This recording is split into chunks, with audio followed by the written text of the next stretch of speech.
Good afternoon, everyone. Thank you for joining us. We're here to talk about transportation. You know, it's been a long summer of hard work from a variety of organizations and leaders across our state. And I'm standing here today with members of a broad coalition who don't always agree on everything, but knew that we had to come together as a state to solve the crisis around the budget for the Oregon Department of Transportation. Oregonians believe, as do the folks behind me and the folks that they represent, believe that having safe, accessible roads is a core function of government. Our highways have to be open. People need to be able to get where they need to go. Whether it's July or January, Oregonians need to be able to travel safely on our state highways. And families from across our state, from Astoria to Burns, require us to stand up. ODOT crews, city crews, county crews, and transportation departments to make sure roads are open so people can get to work, to school, to critical medical appointments, and making sure products in our trucks across the country, across our state, are actually getting to where they need to go. And they need to be able to do that safely. And let's not forget our emergency responders. When things happen, we expect our emergency responders to be able to get there. They need our roads to be open and safe and maintained. Before the success of today's bill being finally passed in the Senate, they were a significant concern. I had significant concern. Lawmakers had significant concerns. City and county leaders had significant concerns that we would not be able to provide the basic services across our state, from cleaning brush to paving, getting rid of those potholes, to making sure our roads across the state were open for business. And today, because Oregonians have come together, we will be able to have an Oregon Department of Transportation and also city and county transportation crews and transit available for Oregonians across our state. We have to make sure our seniors, our veterans, our people with disabilities, people who rely on transit have those resources. And we have to make sure that Oregonians have job security by being able to get to work. You know, our transportation system is going to continue to change as our technology changes and our uses change and our workforce needs evolve. But we still need to have roads. You know, and for years we have known that we've had headwinds and challenges to fund the Oregon Department of Transportation. And now we have uncertain times because of reckless decision-making at the federal government level. So we are focused here in Oregon of solving our problems, and the legislature stepped up with a coalition of partners to get this done so we can have a functional, safe transportation system. I want to thank our lawmakers who are in their communities regularly listening to people about what they need. And they have been incredible partners to make sure we have the resources to pay for safe, clean roads. So I want to thank them for getting it over the finish line. I also want to thank the League of Oregon Cities, the Association of Oregon Counties, our city and county leaders across the state who have been in partnership with the state for decades to make sure transportation needs at all levels are being met. And I want to thank them for their support. You know, the solution to our budget hole was not simple. We couldn't just solve this problem by disinvesting in things and the other parts of our transportation system that are also important. But today we are celebrating the passage of a bill that took a problem at our doorstep and solved it. We also have long-term transportation needs. Let's not pretend that we've solved every issue with the bill that was finally passed today. We have to continue the conversation about our transportation system and the other things that we need to do here as a state. We have outdated roads and bridges we have to continue to modernize, and we need to continue to work with Oregonians to figure out how to get that done. And to do that, Oregonians have to have deeper confidence in the Oregon Department of Transportation. My commitment as governor is to make sure to take full advantage of the tools that have been included in the bill about oversight and accountability for the agency to make sure people understand that the resources that they will be contributing will get the job done. So with that, I want to again thank everyone who has testified and advocated and spoken up about what they want to see in their communities. This bill today is going to make sure we have the roads and the transportation system we need going forward. It is a short-term solution, but an absolutely needed one. And I'm pleased that the folks behind me who will be speaking have been in partnership to get this done. Oregonians across the state will be able to get to work, will be able to have confidence in their system because of the work that was done in this special session. So with that, I'd like to call up our next speaker, which is Representative Javity. Here, Representative.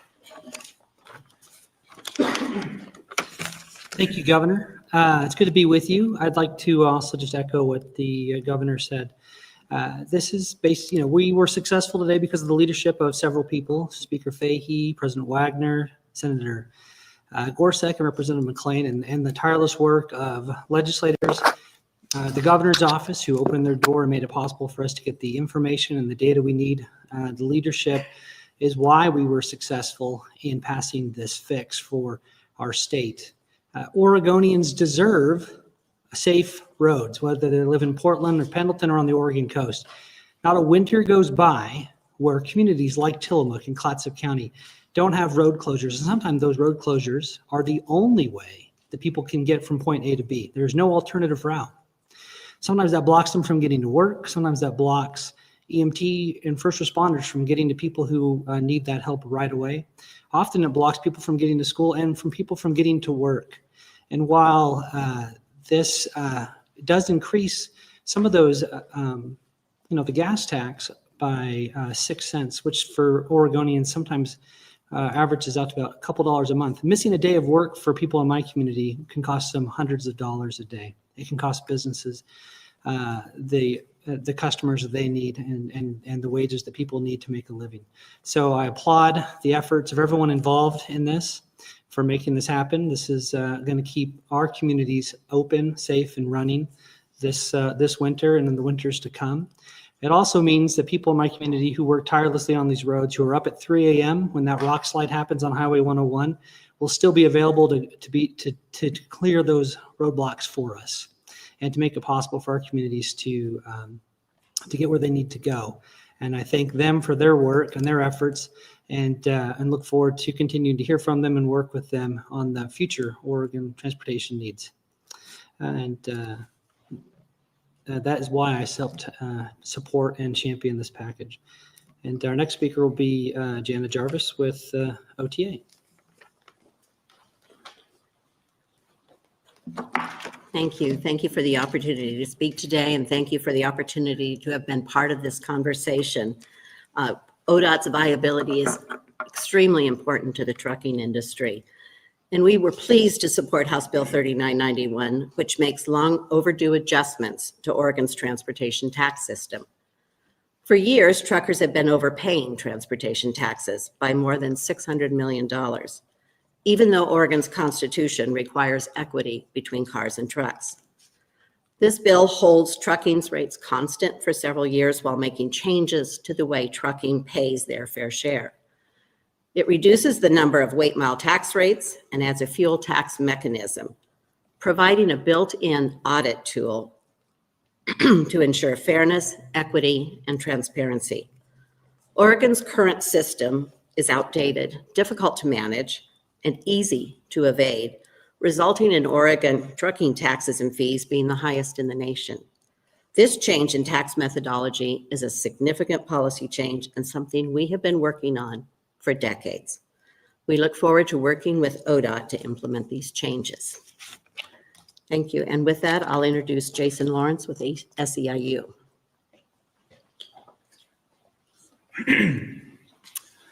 Hello, hi. I'm Jason Lawrence, Vice President of ODOT Sublocal 730, and very relieved to be here. The governor spoke of significant concerns that have been going around for a while now, and I can say there are about 500 people or so at ODOT who had some pretty significant concerns these last few months. So shout out to all of our members who have stepped up with public testimony. Thank you to all of the legislators who have visited our shops and met workers at their sites. It was really it sounds kind of corny, but really a group effort. A lot of people coming together and coming to an understanding about how important, how vital our work really is in all four corners of the state. So yeah, very, very happy to be here. And as I've said a number of times, there's a lot of work ahead still. We need that long-term sustainable funding that the governor and so many legislative leaders have mentioned. But through it all, I can promise you ODOT workers, 730 members are going to still show up and do their job because they are skilled, dedicated public servants. And no matter what's going on here at the Capitol, we're going to be out there on the roads for you. So thank you so much.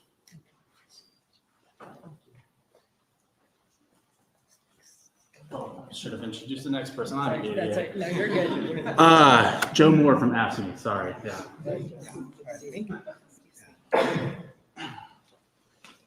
Hello, everybody. I am just here to say thank you to everybody who pushed this package through and preserved the 50-30-20 split. So much of the focus was on ODOT and where the funding was going, and the city and county road workers were kind of getting lost in the process. And it is a cohesive network of dedicated employees who really do tend to the safety of Oregonians and keeping their roads safe, not only for locals, first responders, transit, the local economy. So we at the county level are very gracious that this funding package has been pushed through and that the preservation of the 50-30-20 split went through with it. So thank you. Next up is just Q&A with the media. So I'll be going to the back. Thank you very much. I appreciate it. Thank you, everyone. Roxy? Hi, everybody.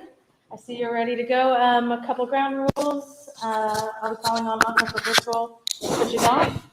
Please keep your questions just for the governor. And I know we probably have maybe a lot of other topics to ask about. That is fine. Let's start with transportation, and then we'll move on. And when I call on you, Anka's going to bring you the mic so the folks online can hear your question. All right. Dirk. Hi, Governor. Hello. You probably know there's a lot of talk among Republicans of trying to get this referred to the ballot, at least the tax pieces. My understanding is if that's successful, these taxes are on hold until the voters can wade in. So you've been talking a lot today about problems being solved. It appears to me that if they're successful in getting 78,000 odd signatures, the problems still exist. I mean, what happens in that case? Like, are you still pursuing layoffs? How does that work? Well, with the passage of the bill today, and it'll work through the process to get to me, I have directed, and the Oregon Department of Transportation has suspended the layoffs, which are really important.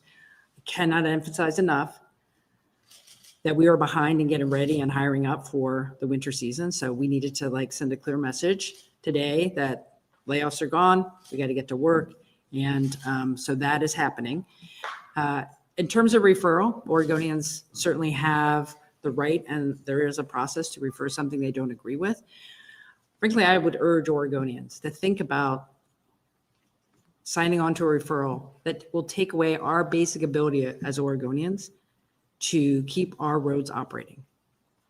You know, I think sometimes government service, those things are the best, are the ones you don't see. That crew that's out there and fixing that pothole so you don't go through it and you break a wheel and keeps you from going to work and you have an extra expense. Those are the types of things I would hope people will think about if they want to refer this to the voters. I'm going to keep moving forward. We have to have the team at ODOT going forward. Cities and counties need the guarantee that this money's coming. We're going to move forward with the assumption we have this, and we have to move forward for the state, and we'll see what happens. I don't have any information on whether a referral will happen, how it would be funded, or whether it happens at all. But you're acknowledging if it did move forward, even before the vote, if it qualifies, those outcomes you're talking about, those negative outcomes would probably transpire, right? I mean, the new revenue would be frozen. I'm just taking one day at a time. We got the bill done today. So I don't have an answer for that. But what I would say to folks is think twice about referring this. Let's all come together as a state to make sure we have the roads we need. Carlos Fuentes with the Oregonian. You and other Democrats have said that the proposal passed today is a Band-Aid fix. When would you like to see lawmakers pass a long-term funding plan, and what will your office do to ensure that that process stays on track? Well, our first goal was making sure that we had basic operations and maintenance maintained, and that's been achieved. And our transportation system needs more than that. And that was a lot of the discussion over the last year and a half that you saw in the legislative session. I know that our lawmakers are interested in continuing that conversation. And I think we as Oregonians should think about transportation being done in segments instead of trying to do a big bill all at once. I think we have to move beyond that. So I would anticipate The next conversation will be a continuing conversation about how do we fund some of the projects we have. And that will be up to lawmakers to start that conversation. And I will certainly support what they need to do, because also having some of these large projects that have been in the pipeline getting towards completion is also important for Oregonians. I have an unrelated question. Can we just stick to transportation first? Thanks. Hi, so obviously the outcome that you were hoping for has come through. We've got this, the packages has passed, but I'm curious how you feel about the way that the session was carried out and if you're satisfied with that. I am satisfied that we have the conclusion of the session and we have the bill we need. At the end of the day, do we get what we need done? And the legislature delivered. I also want to point out for folks that sometimes special sessions are not as direct as everybody thinks they are. And in this situation, I would argue we had one member of the Senate who was dealing with life and dealing with health issues. And when he was well enough, he was here. I would also argue back near Labor Day, any Senate Republican could have voted for this package and we would have had it done earlier. It's a shame that we don't continue to have more bipartisan support for transportation. I have a question. Nigel Jaquist with Willamette Week. Can you explain why the transit tax Can you explain why the transit tax increase sunsets in 2028? Well, I think anytime you're trying to put a piece of legislation together, there's always compromise and negotiation. And one of the changes that was in the final bill was to sunset that increase in the payroll tax after 2 years. That provides an opportunity for continued conversations with Oregonians across the state of how they value their transit systems and how they want those to be resourced going forward. So that conversation is gonna start right away, because that is an important piece that now has a clock on it with that sunset in the bill. Yeah, that was the transportation bid? Yeah, go for it. Governor, two questions. The first is, just as far as the process, when do you get the bill and sign it so it officially will become law? And the second thing, the same question I've asked a lot, can you detail a little bit more about what you specifically have done to urge this across the finish line? Thank you for the question. Honestly, I don't know when I'll have it on my desk. It'll follow the process. It just got finished today. There's paperwork, so it's coming my way. But because it got done, I felt comfortable directing the agency to suspend the layoffs, which was goal number one. And second question was? Could you talk more about what you specifically did to lobby the legislators? What needed to be done to get this across the finish line? Well, when the session ended, I was very clear with folks, we need to come together and solve this. And so we put ideas on the table, talked to a lot of organizations and constituencies and folks who care about the roads, from our city and county leaders to our transit districts, to the Trucking Association, AAA, folks across the state, talked to Republicans about the types of things they'd want to see. I'm not saying they supported it, but I did have conversations. And frankly, we worked all summer long to get to a bill to get us somewhere by Labor Day to resolve this. It took a little longer because of the situation with one senator, but we are done. And I want to thank in particularly Kelly Brooks in my office for all the work she did with lawmakers and with working with the agency to figure out how we could get this type of proposal put together and across the finish line.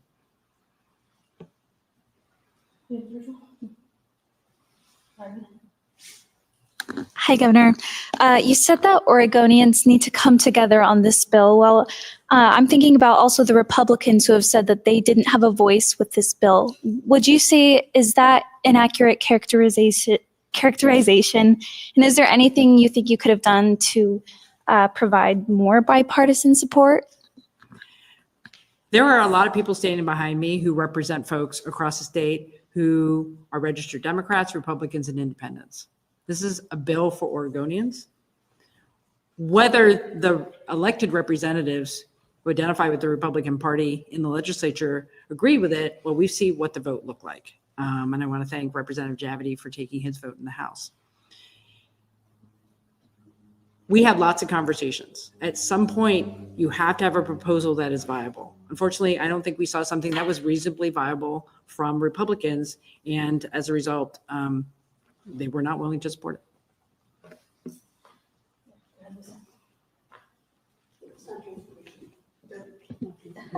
Can we move on? Transportation, going once. going Okay, if we can move on. Governor, today the AG filed the motion to request the temporary restraining order. When do you expect to hear back on that, and what else are you doing? Well, my understanding, there's a hearing at 4 o'clock to talk about timing of when the court will take it up. So I don't have an answer on on where the AG is, but we can get more information from the Attorney General.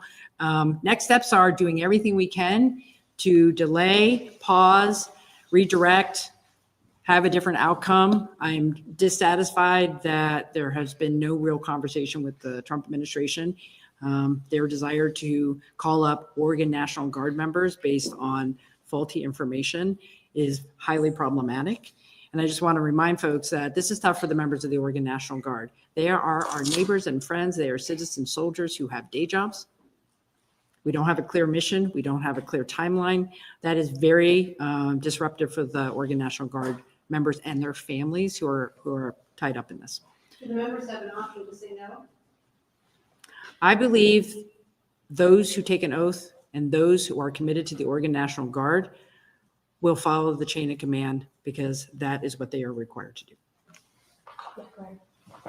Even if I disagree with that chain of command. Governor, Fedor Zarhan with the Oregonian, you said that now the next step is the delay, pause, and redirect. Can you please elaborate on the specific levers of power or influence that you have and how you will be using them to accomplish these stated goals? Well, certainly the Attorney General is addressing legal measures to suspend and have a court decide if this is a lawful action by the Trump administration. So I'm supporting fully the tack that he is taking there. I'm continuing to do what we can to communicate with the Trump administration. It's like, here's what happened. Here's what's happening. There were arrests last night. Portland police had significant units out at the ICE facility last night. They are managing the situation in Portland. We are both maintaining the ability for people to exercise their free speech rights, but also protecting the folks on the ground there. And so, as I have told the president, this situation is not an insurrection, does not require military intervention. This is a local law enforcement issue, and it is being handled. We have time for one more question. Anybody hasn't had one? Anastasia, you got like 30 minutes. Anastasia. So many of the committee meetings this week have been focused on kind of the impacts of HR 1. Do you anticipate calling a special session to address those? And if so, when might that happen? So with regards to HR 1 and the significant anticipated impacts both on the Oregon Health Plan, our Medicaid program, and SNAP, the Supplemental Nutrition Assistance Program, a lot of conversations are happening in the Capitol this week to educate lawmakers and the public about what those mean. We are looking at timelines. At this point, we're trying to figure out what kind of adjustments have to be made in the 2026 session and what would have to be made in 2027. I will be convening a subject matter expert group on the Medicaid cuts to try to figure out how we go next. There's a similar one for the SNAP cuts. Lawmakers are trying to understand this as well. We're all going to have to come together between now and the 2026 short session to understand what we can do to protect Oregonians, manage for budget difficulties, and frankly, be creative when the federal government is literally taking our tax dollars away from us to hurt Oregonians. Governor, have you had any conversations, or do you know of conversations with this new task force commander who's, I guess, in charge of this Oregon operation about what the plans actually are? And what do you know about how these 200 troops are going to be selected? Like, I'm just not sure how you pick from the whole pool and decide who the 200 are. It's a very fluid situation. My understanding is the command that is now in charge of this call up is asking for information from the Oregon Military Department, but I don't have anything else to share at this point. Hopefully they are consulting to get information on who could be available. Remember, just because you're an Oregon National Guard member doesn't mean you're available right away. You got to look at whether people can get off their job, what the impact on the family. And remember, we have had deployments in the last 12 months. We just had a couple hundred folks come back from Kosovo. It's not like our folks are just sitting around. They need to get back to work into their home lives. And so I hope we are going to get that kind of cooperation for that selection of the members that they're looking to call up. But I don't have any specific details. Yeah, and no conversations on your end with this commander about plans Not or for anything? me, no. All right, we can do one more. Go for it.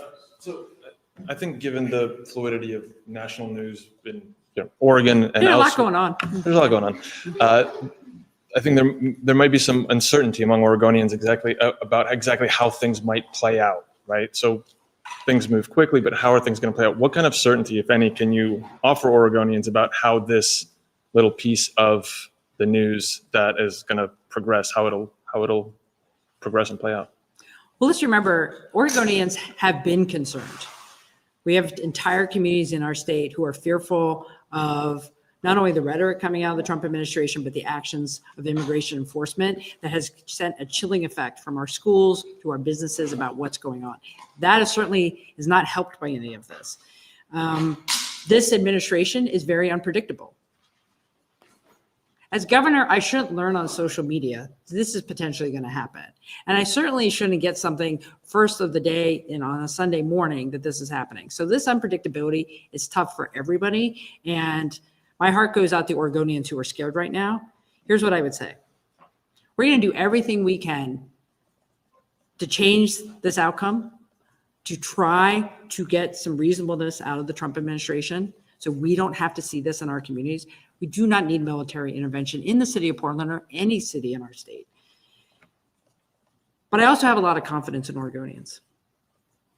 I urge you to stay calm. I urge you to continue to express whatever your concerns are or values peacefully, lawfully. Talk to your lawmakers in Congress.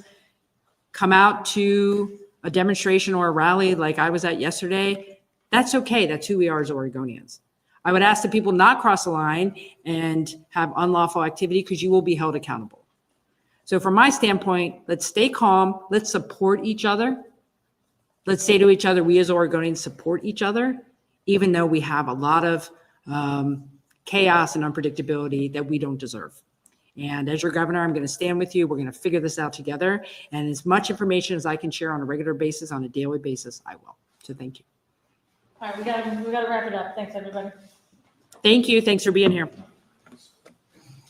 Thanks, Steve.